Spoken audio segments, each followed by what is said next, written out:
Ndugu zangu, hawa wana kazi ya watu wanafanya. Hajawahi kumsikia Lukuvi.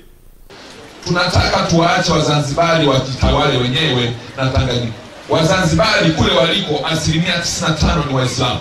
Tunataka wajitangazie serikali ya Kiislamu kule. Unajua madhara yake? Wale Waarabu watarudi. Watazalisha siasa kali kule, watakuja kutusumbua. Zanzibar ni nchi ndogo sana. Ina watu milioni 1.3. Sisi tuna milioni 40. Unaweza ukauliza kwa nini sisi tunaingangania sana ile? Kile ni kisiwa. Visiwa hivi vinasumbua sana. Vinasumbua sana. Huwezi kujua kitu gani kitaingia kule na kitavuka kitakuja, kwa sababu hamna uwezo wa kulinda mipaka ya bahari. Ni mipana sana.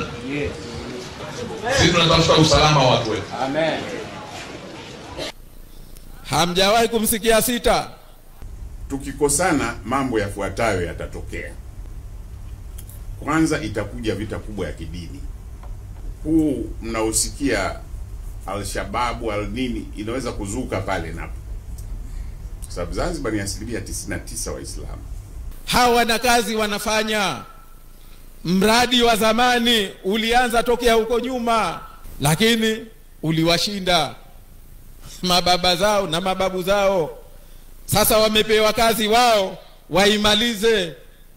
Bahati mbaya kuna ndugu zetu nao eti mtu unakuwaje wa Zanzibar na wewe uje uisaliti nchi yako.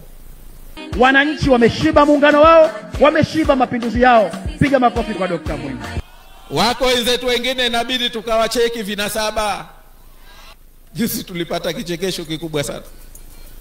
ZBC wamekataa kipindi chetu eti kwa sababu tunapingana na muungano wa serikali mbili. Na kwa sababu eti nimesema kwenye kile kipindi kwamba kwangu mimi na uchukulia muungano wa serikali mbili sawa na ndoa ya jinsia moja.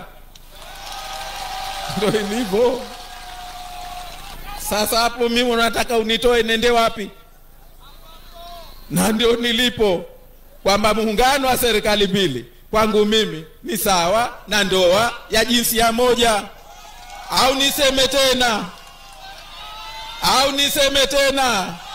Hawajasikia? Niseme tena?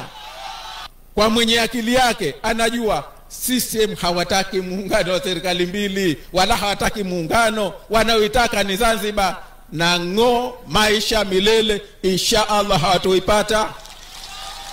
Kaikosa Nyerere waje waipate wao sasa hivi. Hawa vipi? Eti jamani, hawa vipi?